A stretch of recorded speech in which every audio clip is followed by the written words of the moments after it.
was stopping the spread of communism. Y'all recall that, right? The domino theory, as far as one domino falls, it keeps spreading. You want to stop the domino theory in that sense. So this red iceberg kind of really lends to the idea as far as you have Poland, Hungary, you got North Korea, you got East Germany, you got the Czechs, and you got China's being communist. And you have Uncle Sam there basically saying, okay, we don't want to keep this living spread. Everybody got me there? All right. Online people, you guys still with me? Yes. Yes. Okay. All right, let's keep going.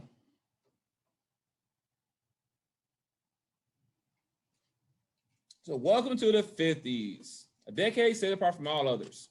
Okay.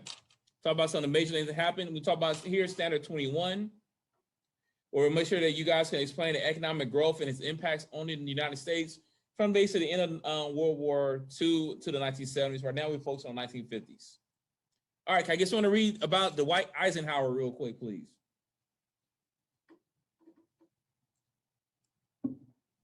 Remember, I'm asking online people to read for us. Okay. Eisenhower takes office.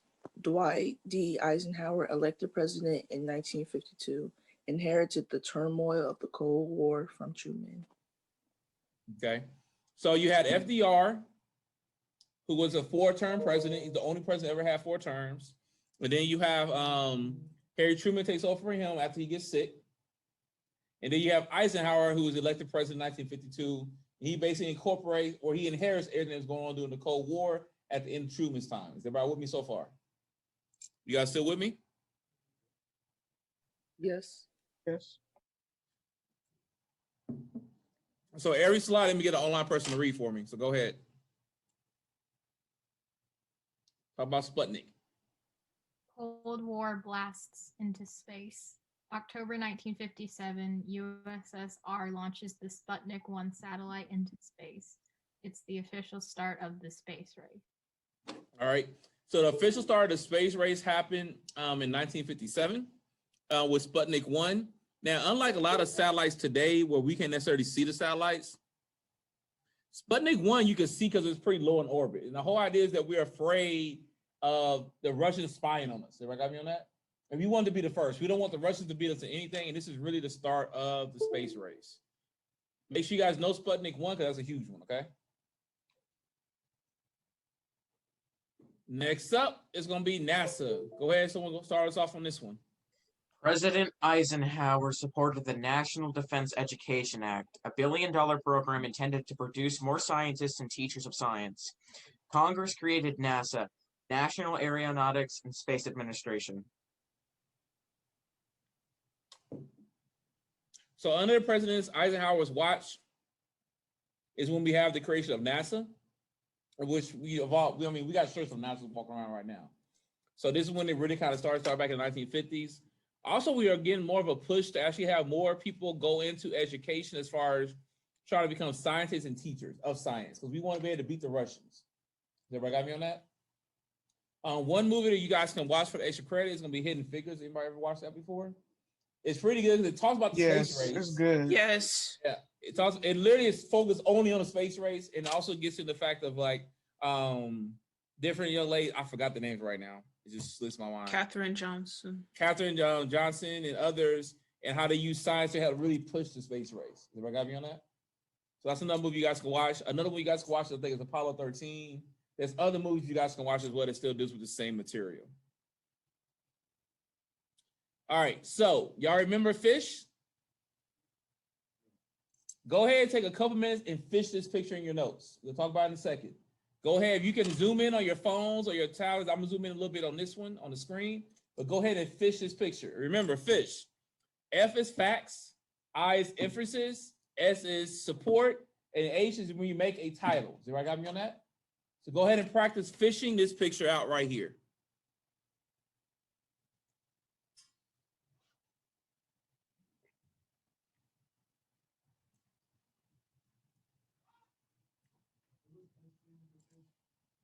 The S is supporting details. Who asked? Okay, I'm sorry. S is going to be supporting details. I's will be emphasis, F's will be facts, and then H is going to be help where you make a title.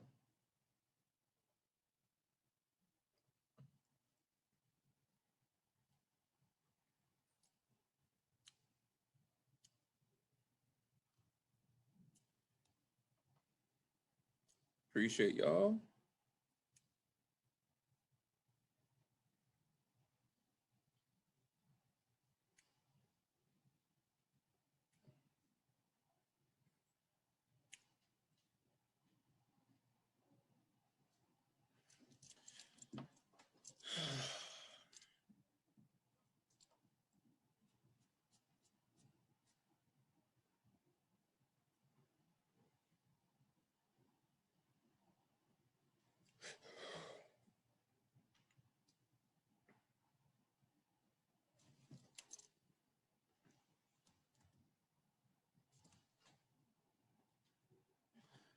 Okay. Can somebody give me the F? Somebody give me an F. Go ahead.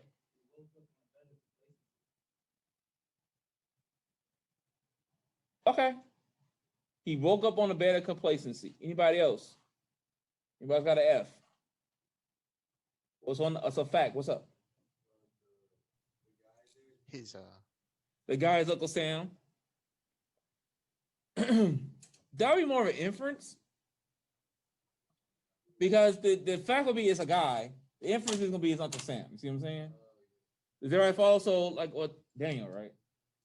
So what Daniel said is that the guy is Uncle Sam. The guy will be the fact, then the inference will be that he's Uncle Sam. Does everybody follow me on that? So you did like 2 and 1. That's still good. All right. So does anybody else got an inference? There's a loud side going on sound because you see the beep beep. What you got? The satellite woke him up from complacency. Just couldn't hear that. The guy represents the United States. He woke up scared. What about online people? Y'all got anything?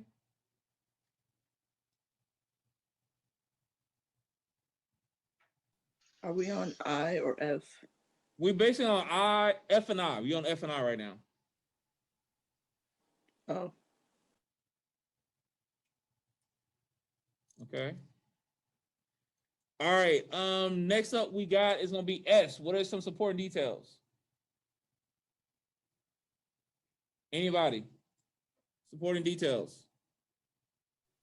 For the inference someone made on Uncle Sam, there it says like U.S. on his shirt pocket, so Yeah, that that's could a good help one. you. They got US right here on the shirt pocket. That's good. What you got?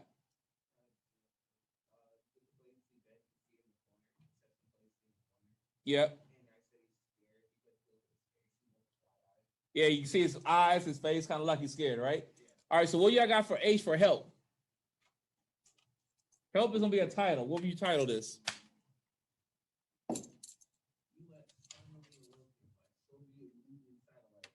U.S. finally awoken by Soviet Union satellites. That's good. Anybody else got something different? Online, y'all got something different? the end of U.S. complacency. The end of U.S. complacency. These are all good ones. The Red Scare is finally taking a step into space. Guys, these are all really good ones. And what I want you guys to do is just remember to do the fish when you guys see these pictures, okay? It'll save you guys a lot of time, and then you start eliminating answers from that, okay? All right. All right, good job there, you guys and gals. All right, so this is here a video talk about Apollo 11. It's more so of a website. Oh, the website's not working no more? It was a VR of like trying to, I hate the internet. Okay, so this used to be a website talk about VR as far as you guys to be able to see around space. I'm sorry it doesn't work. I'm seeing how I get it fixed and put a new link in there for you guys, all right? Sorry, you guys. Okay, take a second. This is important here because you guys will get some graphics on the ELC and in the coming tests. Go ahead, excuse me.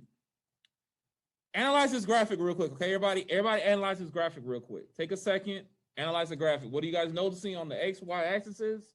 And what is it telling us? All right, I've got it. Take a second. It's apes time. Take a second.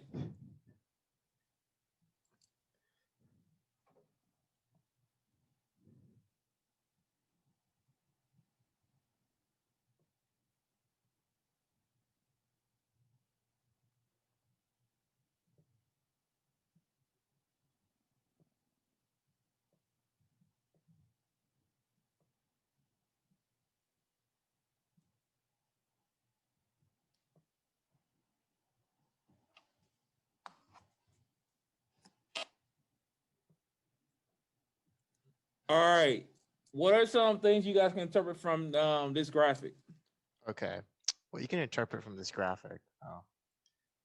What you can interpret from this graphic is that as the world becomes more technologically advanced, the average child per woman decreases due to the lessened infant mortality rate.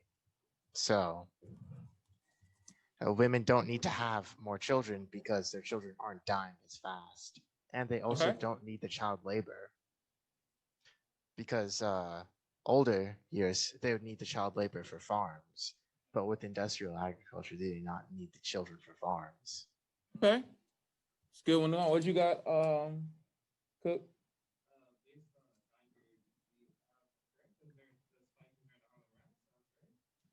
The spike is basically it's during not necessarily not it's more than it's post World War II, so it's like in the mid 1950s.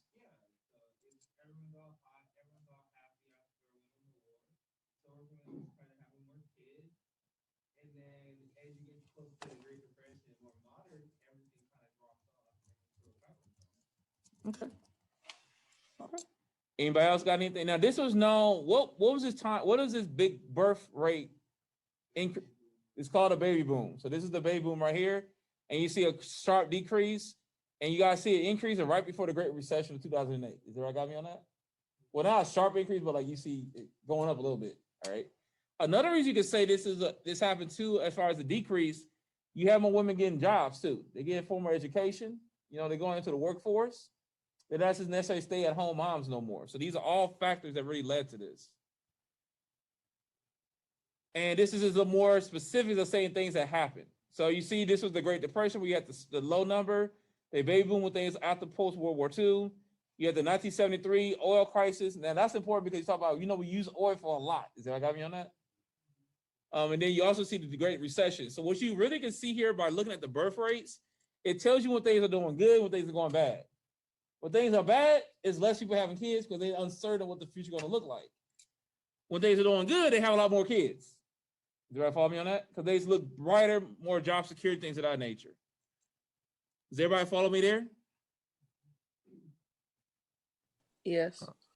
So Any you're questions basically so saying far? that. So Go you're ahead. basically saying that, like in modern day, women don't have as many kids as they were having in like the 40s. Oh yeah, women don't have nearly as many kids as they was in the 40s. Okay. Or not even the 40s, more like the 50s, like not even close. But then you keep in mind too, you have more agricultural life back then where you needed more kids to be able to take care of the farm. It was just a different mindset. But now you also have a lot more women post World War II joining the job market. They get formal education. That all takes away from time from being able to have kids. Huh?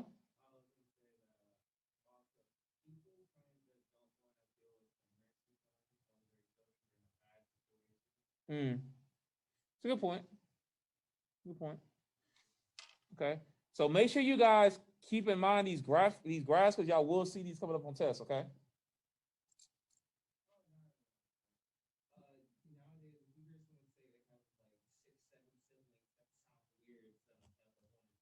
Yeah, it's not normal to hear someone say they got a lot of brothers and sisters these days no more, definitely.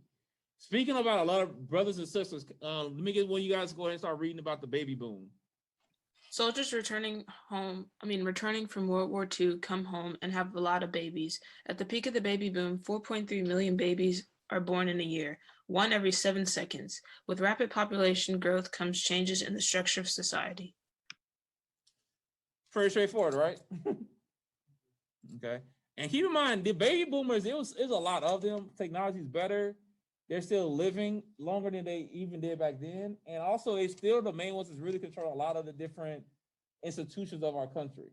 Right? I mean, on that, they basically they were retired, then they come back and get that same job back, and they keep working. That's occurring a lot right now, and with the baby boomers. They retire and come back. And some of that's because they don't trust the people that's taking over for them, like the younger generation. They might not be as well versed, but it's not that turnover that we normally used to see before them. Does that got me on that? Some economists or even political science will make the argument that if you look at the normal cycle, it should be the people that's between that 30 to 45 range that should be in those offices right now. You see what I'm saying? Not talking about just politics. I'm talking about just even in corporations where you right now, The average age is still very much higher, still because it's baby boomers. Is that clear there? Okay. Online students, you guys still with me? Yes. Yes. Okay. All right, let's talk about the suburbs. Someone start reading this for us, please. Make sure you guys make note of these levee towns. Life moves outside the city. Suburbs, small residential communities surrounding cities. Assembly line methods to mass produce houses. Levittown, first standardized neighborhood, New York's Long Island. Americans love the openness and small town feel to the planned suburbs. Okay. So this is when you start having a lot more people moving out to the suburbs. Marietta is a suburb, but it's nothing like it was back in this time period. Is everybody got me on that? These levee towns were really the first standardized neighborhoods. It is on New York's Long Island. They love the whole idea of like the openness where you not have to be on top of each other, with more spread out. Now you see a lot more of the suburbs being more so like similar to like another like mini major cities. Everybody got me on that?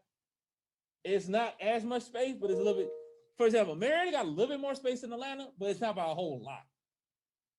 You might not see as many high-rise buildings, but you still see some high rises. Y'all follow me on that?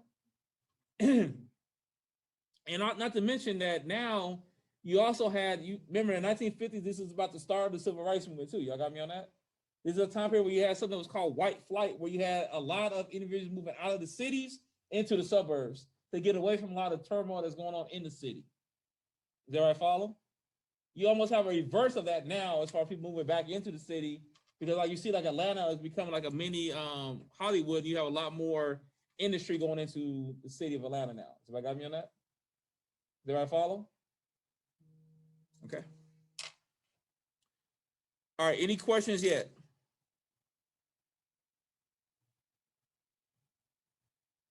We're supposed to be doing Cornell notes of all these slides, right? These notes here, you guys just kind of take whatever notes you feel comfortable. I just want to make sure you guys got this. Most of this was in the presentation from last night. Some new things, but just have notes on it in general for this part. Okay. Okay. Everybody good?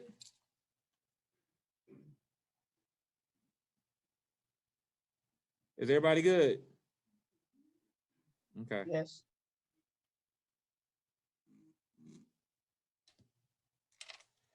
All right, let's keep going. Oh my God, I'm getting a lot of messages. All right, this is a picture of what it looked like. And you guys know, if you guys ever get an airplane coming into Hartsfield Jackson, it looks like this in some areas. If you look out, you guys see it. But once you get closer, now keep in mind, where the airport is a suburb. It don't look nothing like this around the airport though. A little bit farther out, it looks similar, but this is what it looks like. This next slide is going to give you guys a song that's really going to be describing the levee towns, okay? So this is going to be just a quick little song. It'll be words, but it's really trying to help promote. It was a commercial, I think, back in the day, trying to help promote the idea of people moving to levee towns.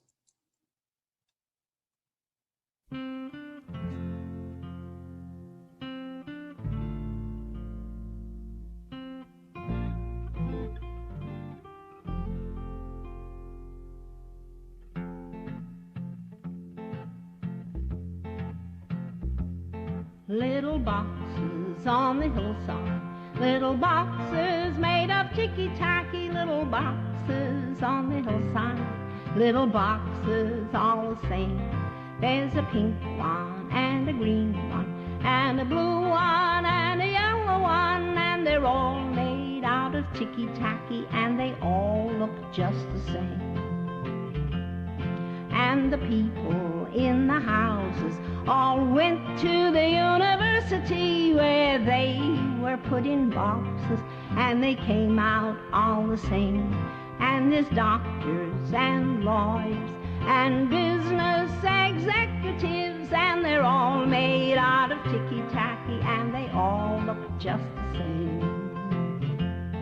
And they all play on the golf course and drink their martinis dry, and they all have pretty children, and the children go to school, and the children go to summer camp. and then to the university where they are put in boxes and they come out all the same.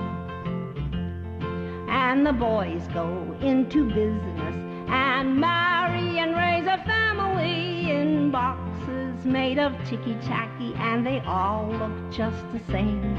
There's a pink one and a green one and a blue one and a yellow one, and they're all made out of ticky-tacky, and they all look just the same.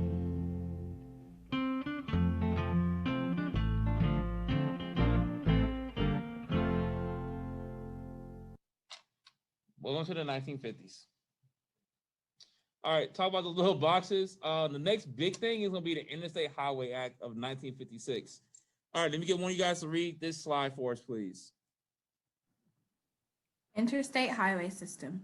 Interstate Highway Act of 1956, 41,000 miles of expressway, created in order to be able to efficiently transport troops across the nation. Suburbs made owning a car a necessity. High-speed, long-haul trucking made possible. Connected the nation. Families start vacationing everywhere. All right, so this is the reason why we have the highways. But basically, we just want to have like a high-speed method of being able to get people to and from. Is everybody got me on that? Any questions?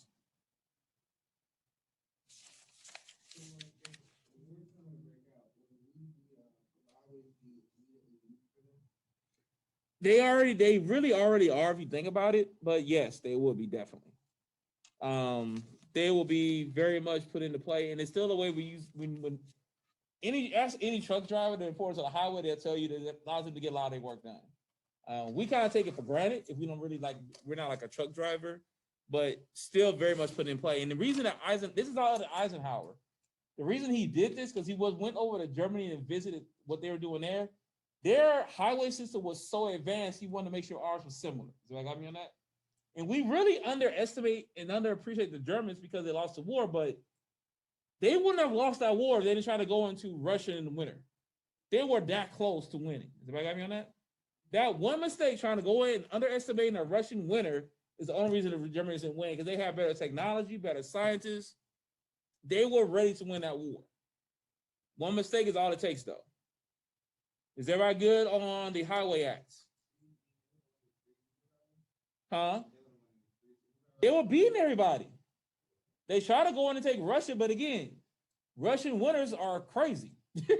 Napoleon lost it and Hitler lost it. You're not gonna win it. Russia has never been invaded because of their winners. And they're harsh. They suck. All right, so this is the highway system map that we currently have right now. Every major interstate. If you think about it, it looks kind of similar to even what the railroad tracks looked at one point. Because remember, this is where you have the more dense populations. This whole area here is mountains. So that you can get highways in there, but it ain't gonna be that many. This is a lot more flat land right here. I mean, yes, you got the Appalachian Mountains here, but it's a lot more flatter. Whereas here it's just a lot of big. The Colorado Rockies are very high, so it's just hard to get through that. And you also got desert. Like the West is very much more difficult to maneuver around than the East. All right, so again, highways for national defense to be able to maneuver goods, products, also people around. Okay, this is still not working, looks like. All right, so everybody take a second. Go ahead and go through this website on your own. Talk about different technologies that came out during the 1950s, okay? Take a second and go through this and look at all the different technologies that came out during this time period. It's just a website. Give you guys about 5 minutes to kind of go through it. Definitely, I would say take notes of these technologies because this will be important. This is like another technological movement.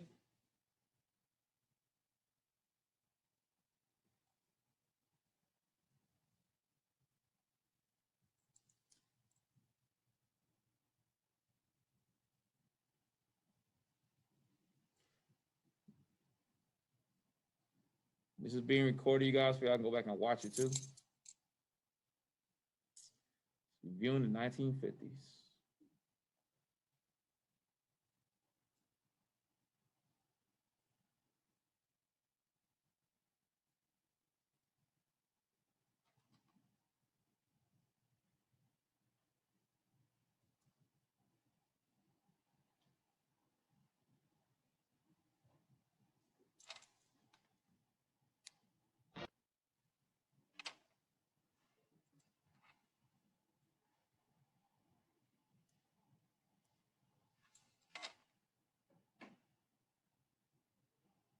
Warum wir die 50er Jahre gewählt haben, weil das, glaube ich, eine Zeit ist noch, wo sich viele Besucher noch orientieren oder erinnern können, aber auch jüngere Leute mit reingehen können.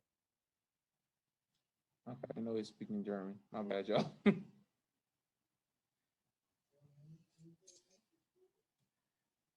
Take about 4 more minutes to look at all these innovations that happened during this time period. And you guys gonna have a poll question coming up next, okay?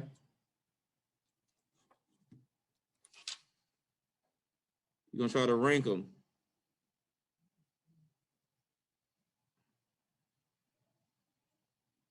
Do we still have microcars today?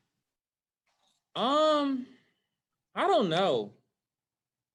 I really don't know. I'm not sure. I don't think we do, but I'm not positive.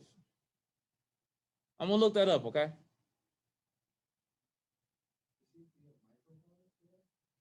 Yeah, it's one of the things up in here. It's towards the back end. I want to say it's like a smart car, but yeah.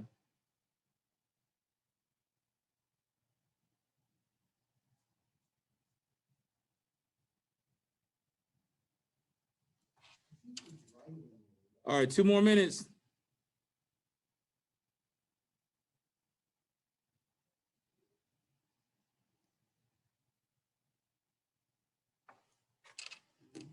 About 2 more minutes, y'all.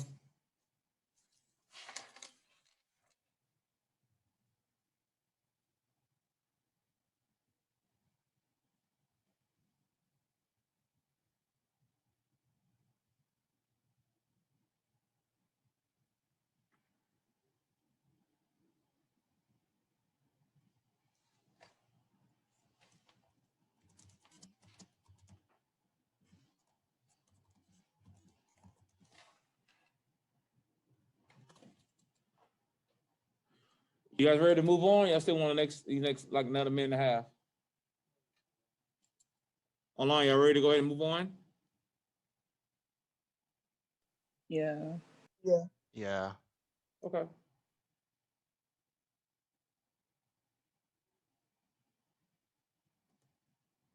All right, go ahead and do this poll right now for me, please.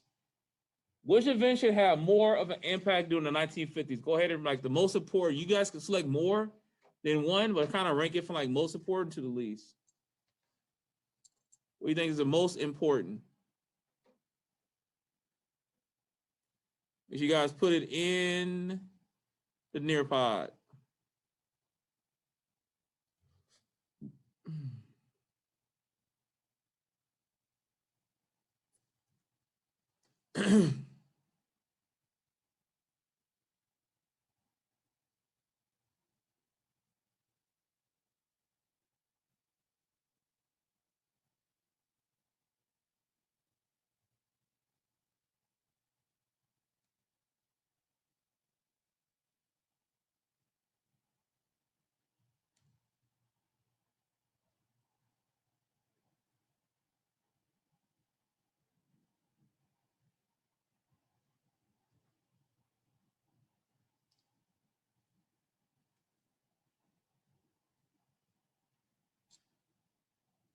A couple people still need to put their stuff in.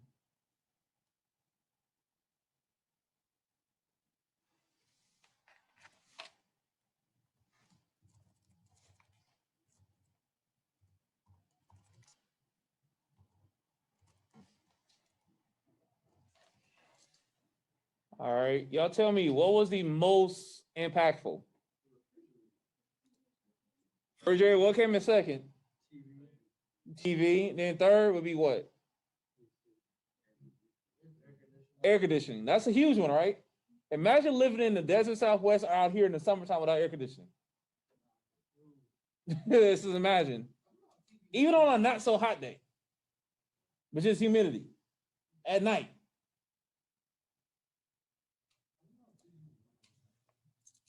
All right, so we kind of already said this about the air conditioning. So the mass production of air conditioning really does allow people to live now in more warmer climates, which also is going to change the way where people live too, okay? So people are mostly living in the Northeast, it's very populated, right? They're able to start moving farther south because now they got air conditioning. Does that make sense on that? So people originally had air conditioning on the side, but then eventually they switched to above them. Well, no, that's still the same thing we're talking about, like, you know how it came through the window. But the problem was it wasn't in mass production. Only place you used to be able to get air conditioning was going to be at the movie theater. So now you can get air conditioning at your house, which is a big deal. Make sense? Kind of. All right. So, like, again, don't think about it right now. And doing it right after World War II, the only way you can get air conditioning is by going to the movie theater. There was no central air conditioning in the house at all. Is everybody got me there? Okay. During the 1950s is when now you have mass production where you can get a window and put an air conditioning unit and push it in. Is everybody got me on that? And as times got better, we got better air conditioning. But that's what changed the whole dynamics down here in the South. Does that make a little bit more sense? Yeah. Say that again. They were mounted. Yeah, the air conditioners at that time period was mounted. You still got some homes with those same ones. I mean, they work fine. It's just, it's not central air no more, you know? Yeah, you can literally push. They're supposed to be mounted, but yeah. So this is what I was referring to as far as the mass exodus of the major big overcrowded cities moving down to the south and to the west. Remember, the further south you get, the warmer it gets. Everybody got me on that? That's just geography and climatology 101. All right, let me get someone to read this slide for us. Online people. The invention of air conditioning led to a population explosion in cities such as Phoenix, Dallas, Miami, Los Angeles, and Atlanta. Yep. So everybody got that?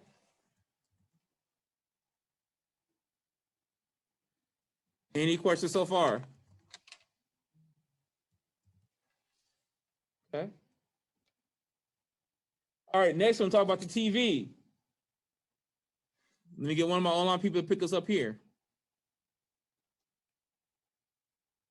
TV shows such as Leave It to Beaver and Father Knows Best paint the picture of the American nuclear family: father, mother, and 2.4 kids.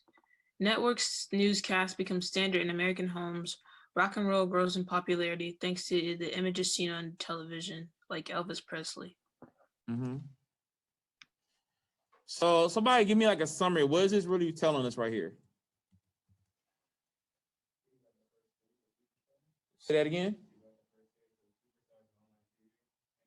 Yeah, TV becomes huge, right? But this whole notion of also think about this idea of nuclear family, a father, a mother, and 2 kids. Is everybody got me on that? That is kind of like what's becoming the status quo. And for the most part, that's even kind of how economy set up. If you're a single person, for example, right now, you pay more in taxes than I do as a father of 2 who's married with a house. Did I got me on that? Now let's go do some more math. Let's say you are a mother, you have 1 child. You still pay more taxes than me because you got 1 kid, you don't own a home yet. Y'all follow me on that?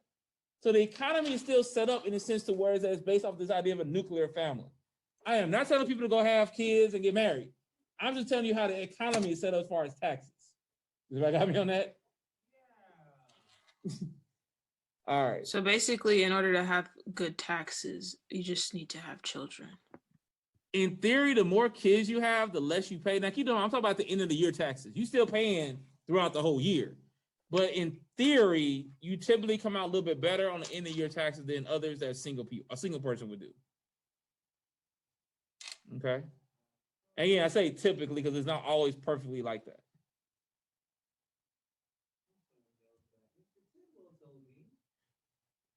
Yeah.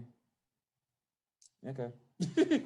All right. So this is the TV images of the nuclear family. Again, this is really being pushed, saying, "Hey, y'all, this is what you should have." Is what got me on that? It's really kind of pushing. It's also trying to keep changing that dynamics of people going to get education, things of that nature. Trying to make sure you have this nuclear family. All right. What caused the rise in the nuclear family and this new era of conformity? What do you guys say? Go ahead and put your answers in for this. Give you guys about 5 minutes to give me your responses here. The only wrong answer is the no answer.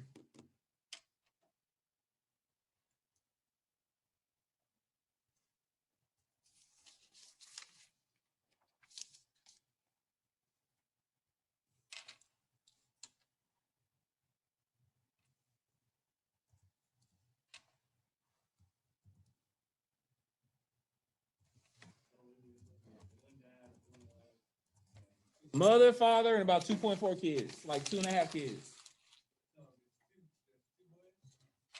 They wasn't that specific, as far as I know. Could be wrong.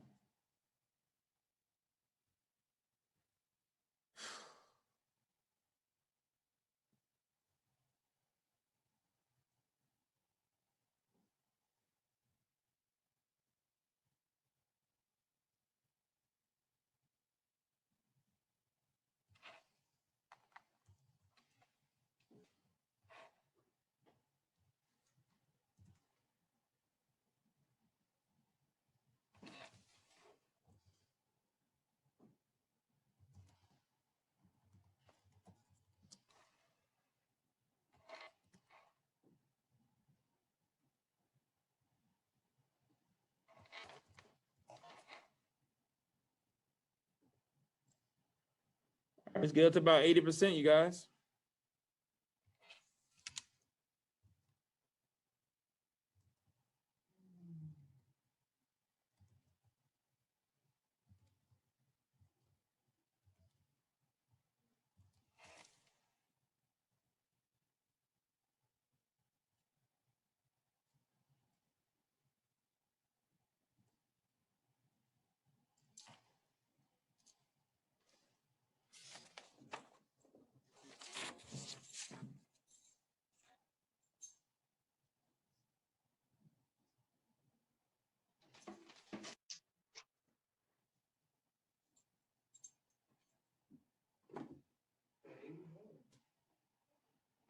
Go ahead and type in your answers.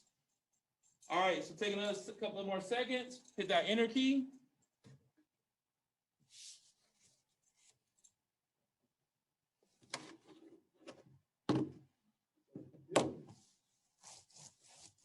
Give me your opinions here. No wrong answer. Only wrong answer is a no answer.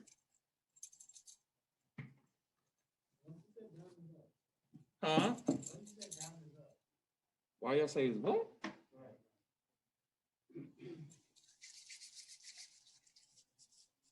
Okay, so what caused the rise in nuclear families and this new era of conformity?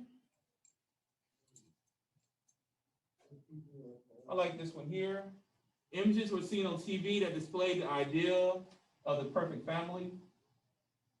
We discredit how much TV is important, right? My brother always say they call it TV programming for a reason. Television changed how people saw life, family. This is a good one too here. They were scared of nuclear annihilation.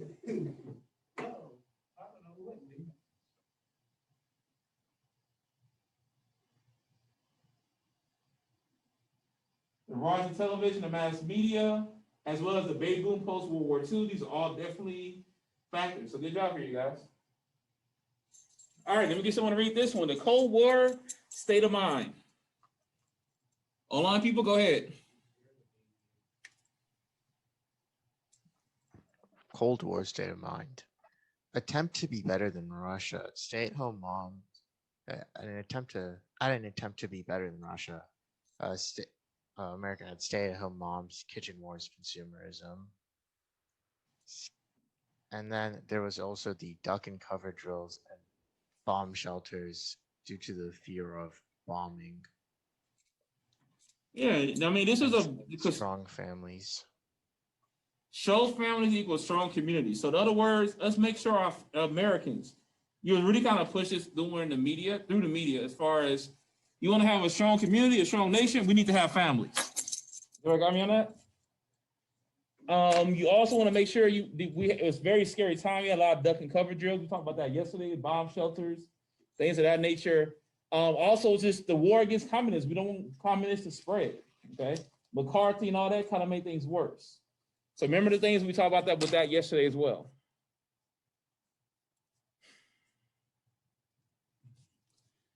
Okay, so let's watch this video here. So talk about that. This is a political cartoon, but remember, TV wasn't like it was now. You had like maybe 2 stations. Did I got me on that? And you guys know how when we go to the movie theaters, we are bombarded with like all the previews. You typically got news when we went to the movie theater, okay? So this is something that most Americans saw, okay?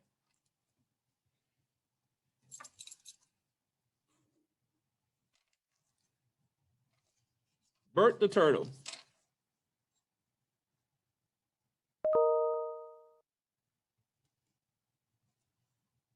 Was a turtle by the name of Bert, and the turtle was very alert. When danger threatened him, he never got hurt. He knew just what to do. He ducked and cover, ducked and cover. He did what we all must learn to do. You and you and you and you, duck and cover. Be sure and remember what Bert the Turtle just did, friends, because every one of us must remember to do the same thing. That's what this film is all about. Duck and cover. This is an official civil defense film produced in cooperation with the Federal Civil Defense Administration and in consultation with the Safety Commission of the National Education Association. Produced by Archer Productions, Incorporated. Pretty makes sense, pretty straightforward, right? All right, let's talk about the culture. Let me get someone to read this for us online. Go ahead. Culture, era known for conformity, identical houses, musical tastes, cars, television shows, fear of people who were different from middle-class lifestyle, draws boundaries of what is and isn't normal, high rates of joining, bowling leagues, clubs, church, way to be different and better than Russia, joining togetherness. All right, so the whole idea about being part of something other than just yourself was really big. And it's also starting to get into the idea of socialism, not socialism, but classism as far as separation. It's like, if you're not part of this, you must not be as good. You got me on that? And also the idea that hey, guess what? We need to be together because we're able to make sure we all know what's going on with each other. Do I follow? Okay. Piling right along. All right, so the automobiles become very, very popular with drive-ins, drive-in theaters, drive-throughs. You got more car ads, cruising teens. Still, teenagers, we've been cruising forever and it's never nothing new. So same idea. Now there are consequences. I keep this in mind, you guys. The idea of having a seatbelt law is still fairly new. So I got me on that. And people was fighting the seatbelt law the way they fight things today. Like, why do I have to put the seatbelt on? Well, it does save your life, right? So just kind of keep these kind of things in mind as far as new things are not always very, very welcome, if you will. All right. What do you guys think this is a picture of? What is this picture trying to do? I'm asking everybody, what do you guys think this picture is trying to do? She's washing dishes. Stay at home mom cleaning. What now? She's washing dishes. Washing dishes. Does she look like she's mad? No. Does she look like she's kind of happy? Mm-hmm. Does she still look nice? Yeah.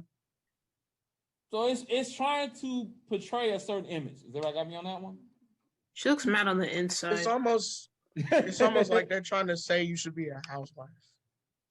And one thing I'm not sure if I said this earlier, but the best way to I didn't really start understanding history. I took myself out of where I'm living right now. Does everybody got me on that? So if you live in a different time period, you got to understand how people live in that time period. for some women, this was fine for them. It's still fine for some women today. We can't say it's necessarily a bad thing because that's their own personal opinion. Do y'all follow me on that? We gotta be very careful of saying you're bad because I don't agree with what you're doing. Because it kills the whole idea of conversation. Y'all follow me on today with that? My mom worked every day, but she came home every single day to cook us food. Either it was a pot pie, she did it. My wife, she doesn't do that. And I'm not mad at her for it, but I purposely don't want my wife to be under the pressure I felt my mom was under either. So we cooked like on that Sunday and then try to eat through it over the week. Y'all follow me on that? There's nothing wrong with that. But you gotta look, but again, everybody has their own choice of how they want to live.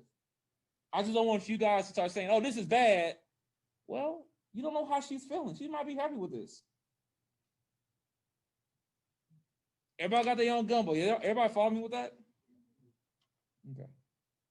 Particularly when you look at that history stuff, because none of us was alive back in this picture, for example. We don't know what was going on. We can look back at things now, in hindsight of 2020, and we're now living in November of 2020.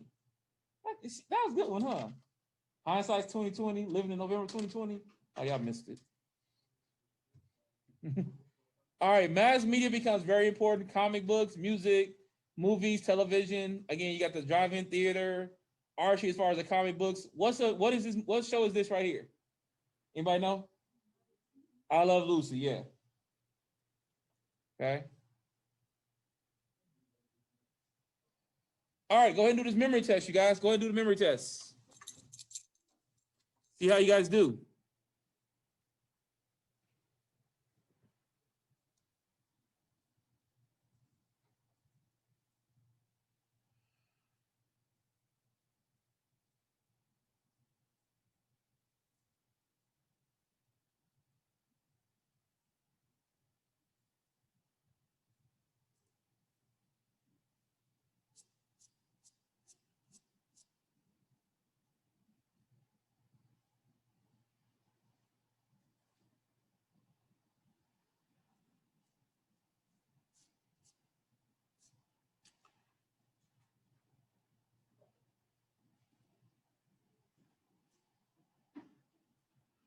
Hey, is everybody done? Or y'all, some people still doing it?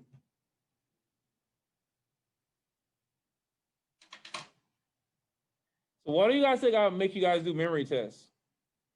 What do you think a memory test does? Huh? What? Makes you think. It makes you think, but also try to help you quickly remember certain images that's related to what we're talking about, right? Is everybody following me on that? Mm-hmm. It's like a little psychology I'm doing on you. Okay. The Kennedy-Nixon debate. Now, this was in your homework last night, right? I don't want to spend too much time on it, but I want to make sure I point out a few key things. First off, this was the first ever televised presidential debate. That's the first one.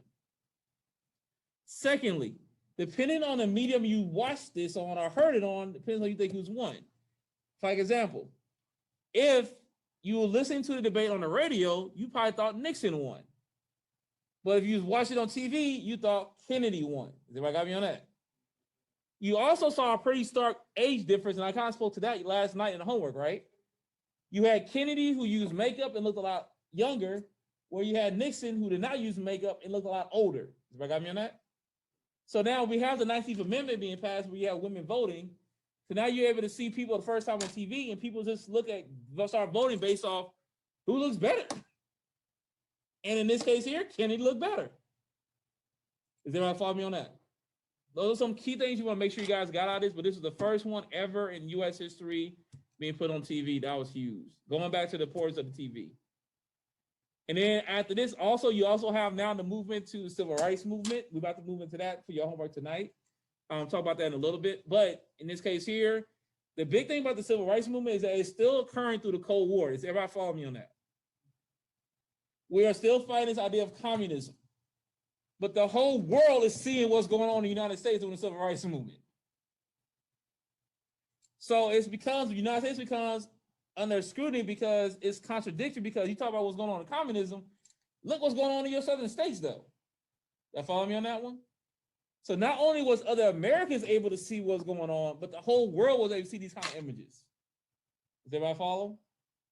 So tonight y'all be doing the civil rights movement, but that's these. Remember, the TV was a huge aspect of the civil rights movement. With that being said, you guys got a 1-question quiz. Go ahead.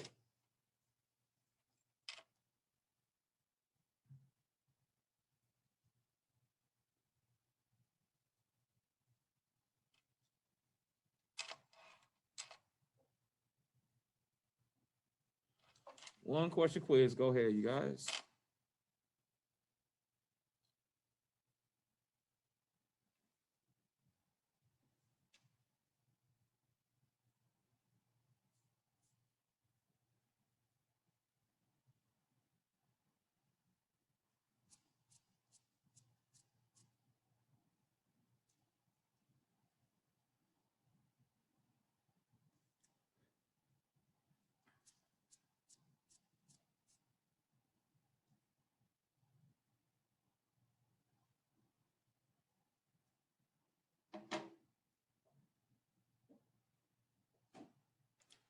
Okay, once you guys get that done, you guys can go ahead and close out your Nearpod. I'm gonna show you guys something else we're gonna do.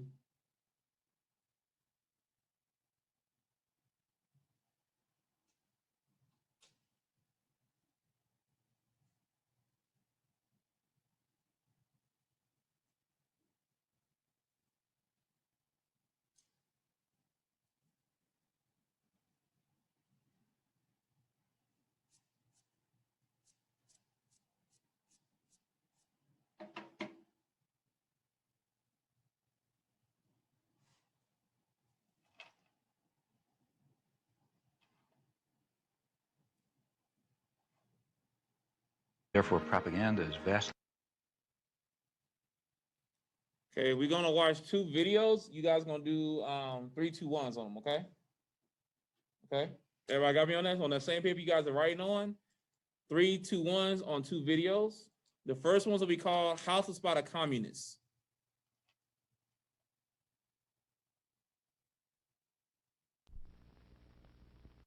And the second one is gonna be a anti-communist propaganda cartoon. So make sure you guys go ahead and put your responses in for this one, for the quiz. Let's go ahead and get started on the first 3, 2, 1. That's 3 facts, 2 controversial ideas, in democratic societies, and 1 question, okay? 3 facts, 2 controversial ideas, and then 1 question. How to spot a communist.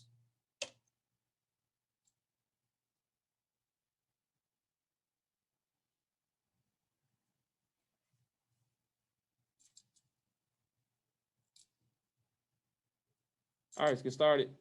Wait, let me check the Nearpod. All right, here are your answers. You guys see how you did real quick if you're still on the Nearpod. I'm gonna go ahead and close the Nearpod now, so make sure you guys are done. It is now closed. All right. 3, 2, 1 on how to spot a communist. In recognizing a communist, physical appearance counts for nothing. If he openly declares himself to be a communist, we take his word for it. If a person consistently reads and advocates the views expressed in a communist publication, he may be a communist. If a person supports organizations which reflect communist teachings, or organizations labeled communist by the Department of Justice, she may be a communist. If a person defends the activities of communist nations while consistently attacking the domestic and foreign policy of the United States, she may be a communist. If a person does all these things over a period of time, he must be a communist. But there are other communists who don't show their real faces, who work more silently. By the early 19... Is that all true? No. No, I mean, No. think about today. Whatever happened You to know the what a First terrorist Amendment? is. Can you say this is a terrorist? So what if they don't do any of those things, but they're still a communist? How would you know? That's the point. They cannot do none of those things, they still be a communist. You don't know. That's the catch of it. Like they're not just gonna openly say, "Hey, I'm a communist." But I mean, whatever happened to the First very few Amendment? people just do that. I would say at least not a very smart person gonna do that. Oh yeah, guess what, y'all? I'm a communist. I know you don't like me, but here I am.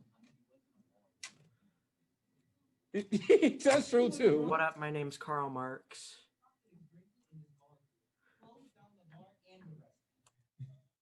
All right, here's another one. This is a propaganda cartoon here, you guys.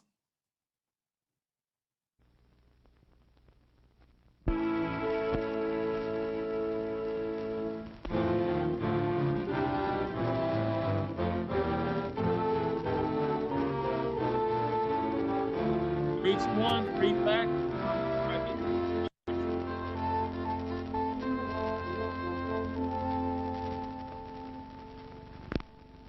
America is many things to many people. To a 17-year-old kid, it's the malt shop on the corner.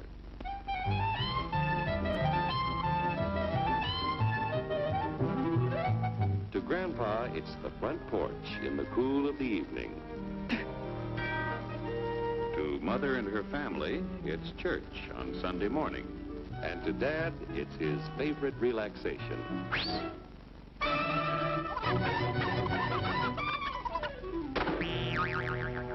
It's the Cracker Barrel philosophers in Crabtree Corners. And it's the tycoons in Wall Street. It's all races, creeds, and religions. It's freedom to work at the job you like. Freedom of speech and to peaceably assemble. Freedom to own property. Security from unlawful search or seizure. Where's your warrant, Flatfoot? The right to a speedy and public trial. Protection against cruel punishments and excessive fines. The right to vote. And to worship God in your own way. It is these freedoms that have made America strong. Okay, so we got our freedom. But management's lousing up everything. Labor is at fault. It's ruining the country. My constituents, as your elected representative, I can assure you Labor's right, management's right. I'm strictly neutral. Labor, management, politicians, phooey. They can't tell corn from oats. Work! Hurry, step right up, folks. Here's the answer to your problems. Dr. Utopia's sensational new discovery, ism. Ism will cure any ailment of the body politic. It's terrific. It's tremendous. Once you swallow the contents of this bottle, you'll have the bountiful benefit of higher wages, shorter hours, and security. Enormous profits, no strikes. Remember, you're the big boss. Government control, no worry about votes. Name your own salary. Bigger crops, lower cost. Why, ism even makes the weather perfect every day. And now then, because we are introducing this amazing item for the first time in this country, it isn't going to cost you 1 cent. All you have to do is sign this little scrap of paper, and you get your bottle absolutely free. I hereby turn over to ISM Incorporated everything I have, including my freedom and the freedom of my children and my children's children, in return for which said ISM promises to take care of me forever.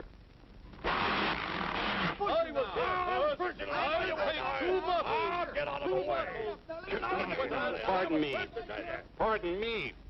And who are you, my good man? I'm John Q. Public. Ah, my fine friend, you're just in time to share this generous and gigantic offer. Sign right here. Mind if I read it first?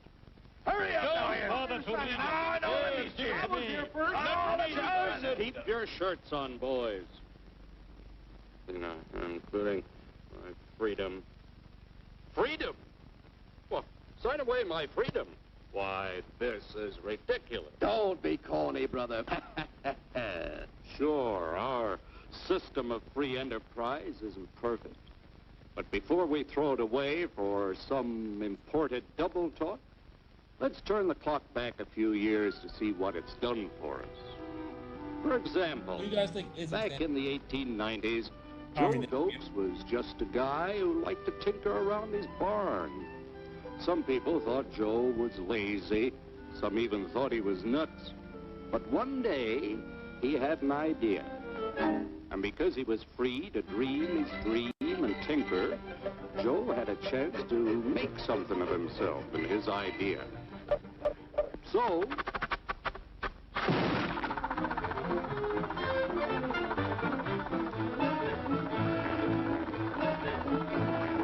of course, some people didn't think so much of Joe's idea. But that didn't stop him.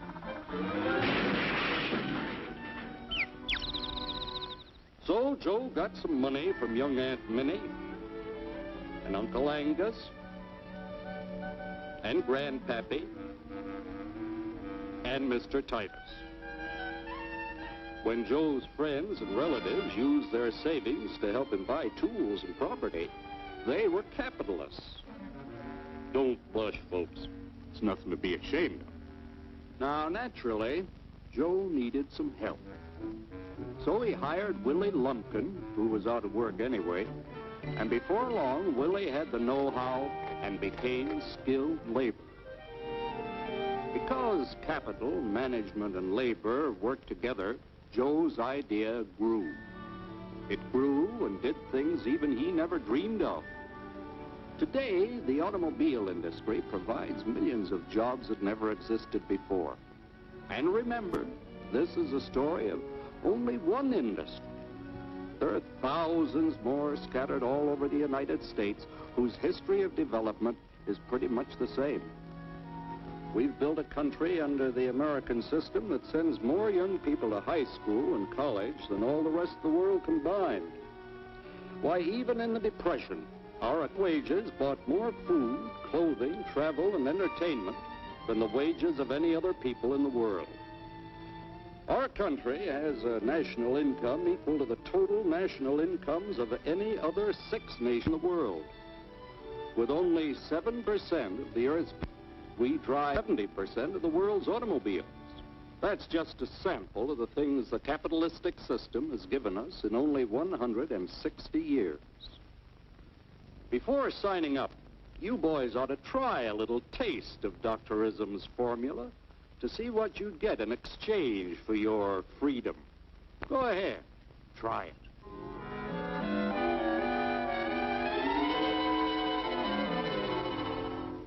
You can't do this to me! I'll strike! The state forbids strikes. Wait till the union hears about this!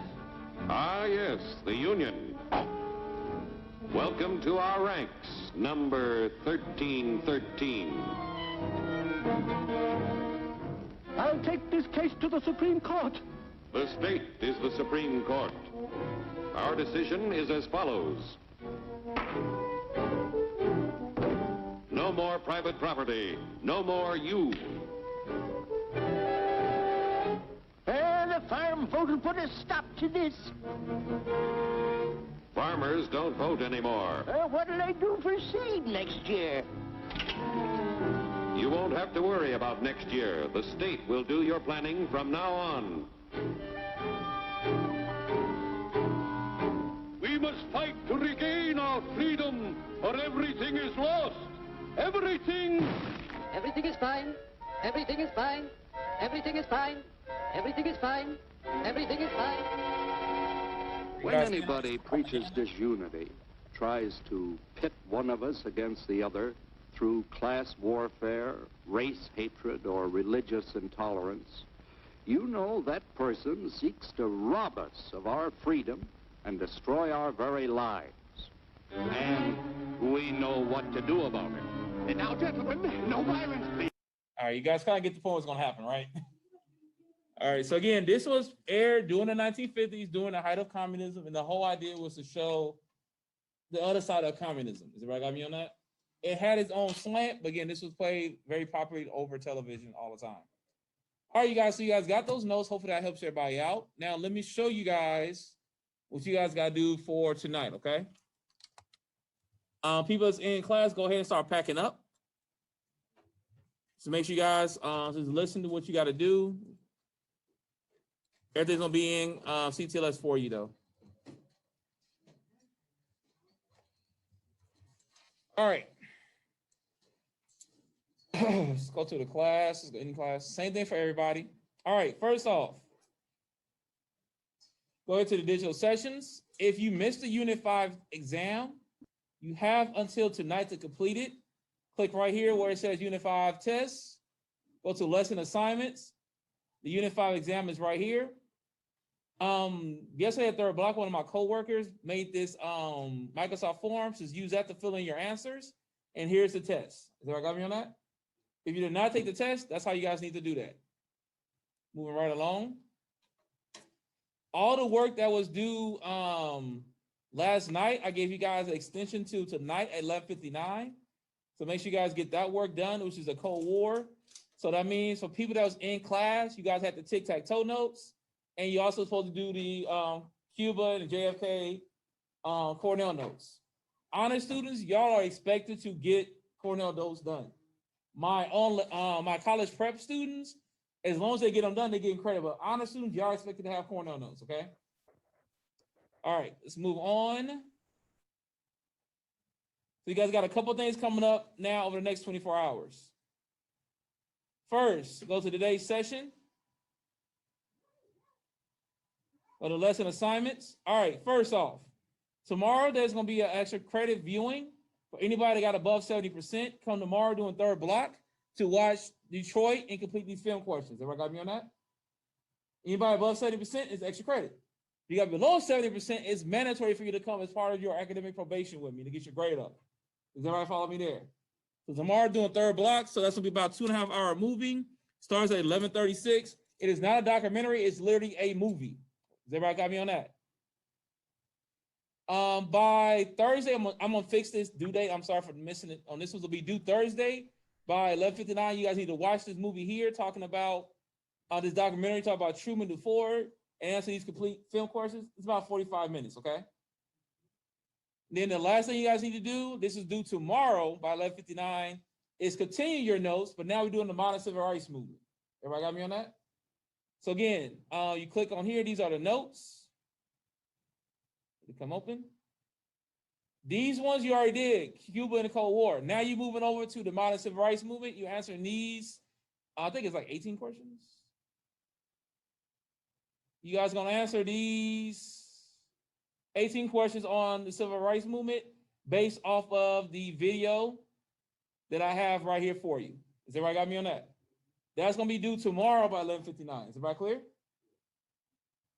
All right. So online people, you guys can go ahead and bounce out.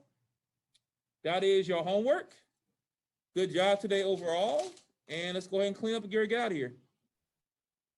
I need you guys to help me. Can I get one person to spray the tables and one person to give out the paper towels? We got like 2 minutes. So the homework is just answering those questions for the notes?